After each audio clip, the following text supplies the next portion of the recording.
No, I didn't. You're on TV, and now you're pushing me on live television. All right, we didn't touch anybody. You know that's true. You're okay? Thank you. I got it. So you can see, obviously, tensions are extremely high here. Yes, because you touched the officer.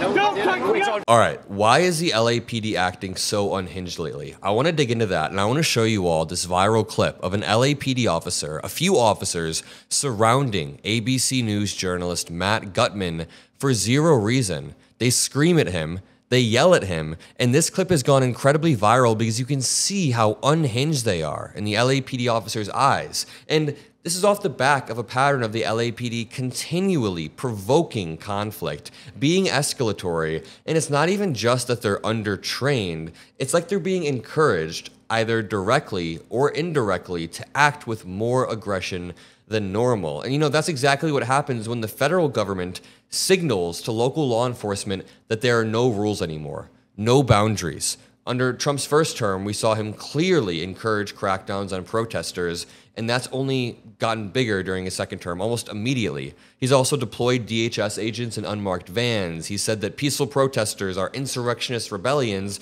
while then pardoning the insurrectionist rebellions. So when Trump blurs the lines between what's right and what's not, I'm not surprised when the LAPD, which is already prone to being violent and escalatory, begins to act in this nature. I don't want to waste any time. Let's play this video, but first, let me lay the groundwork with what was happening a little bit earlier in Los Angeles. Make sure you drop a like and check this out.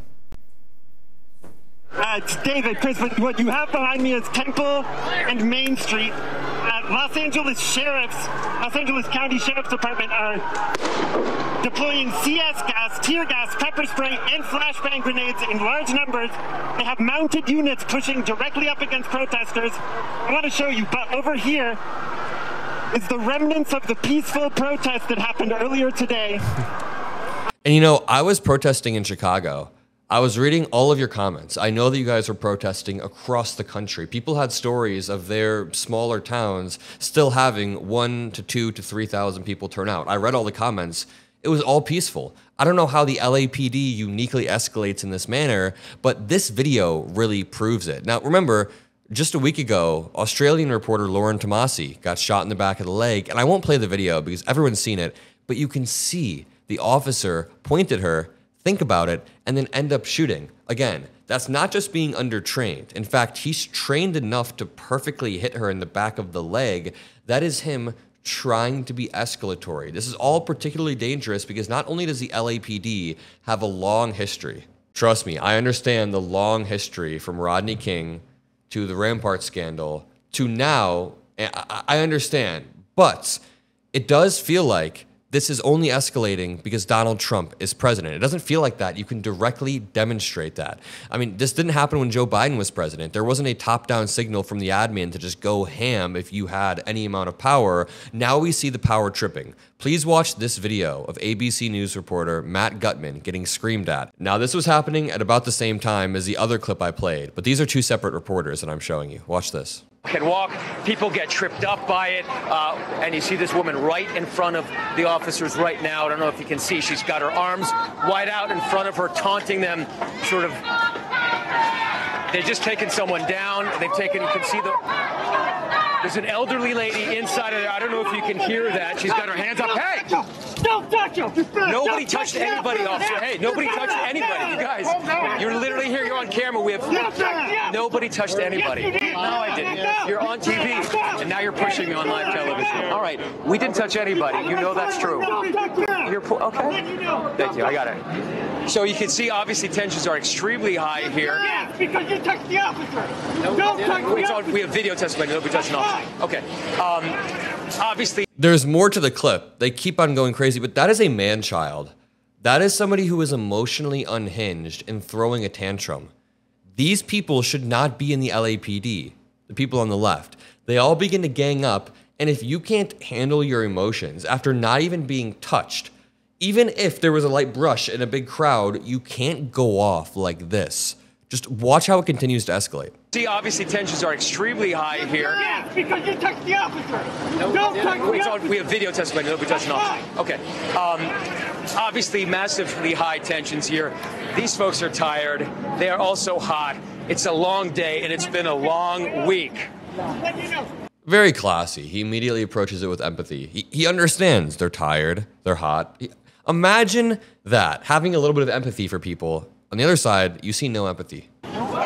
We clearly didn't touch the officers. Yes, you did. You're on live television, sir. Yes, you did. Thank you so much. We will stay back. Who is this man baby? Get this man baby out of the police force now. Is this the same guy that shot Lauren Tomasi in the back of the leg? I mean, you can safely assume that this person is just power tripping. If this person wasn't covered in all this gear, he wouldn't be yelling like this. Look at, he's got 16 people around him full of gear and guns, and there's a journalist in a t-shirt with AirPods. And you're just gonna yell at the journalist? We appreciate what you're doing here. Tensions are high. That was a moment that we haven't experienced very often here. I think that there has been respect between the media and law enforcement here. We have kept our distance. That's an insane clip that went viral. And I just want to say, when cameras are rolling and we see more and more, we begin to realize it's not even about bad apples with the LAPD.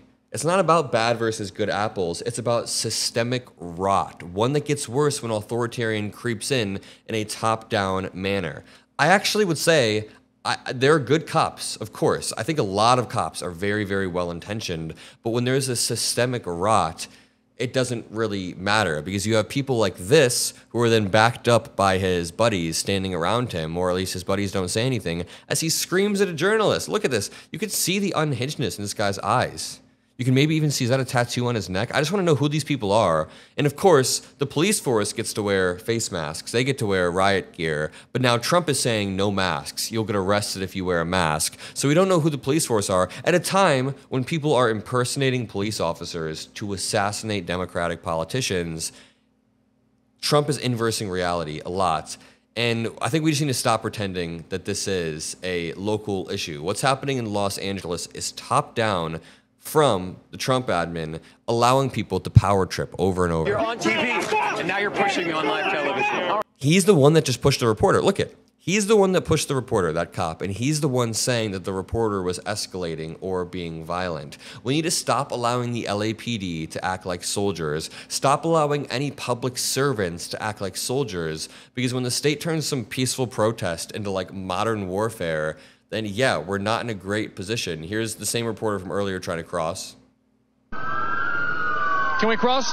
No, get home safe, please. All right, but we got to know where to go. Come on. Whoa, here we go. So this is what happens. Get home safe, please. This is the way that they deploy the less than lethal munitions. The whole name of the game is to push people out, The curfew doesn't start for another hour and 10 minutes. But Jen, this is what we've been watching all day long. JB, look out behind you.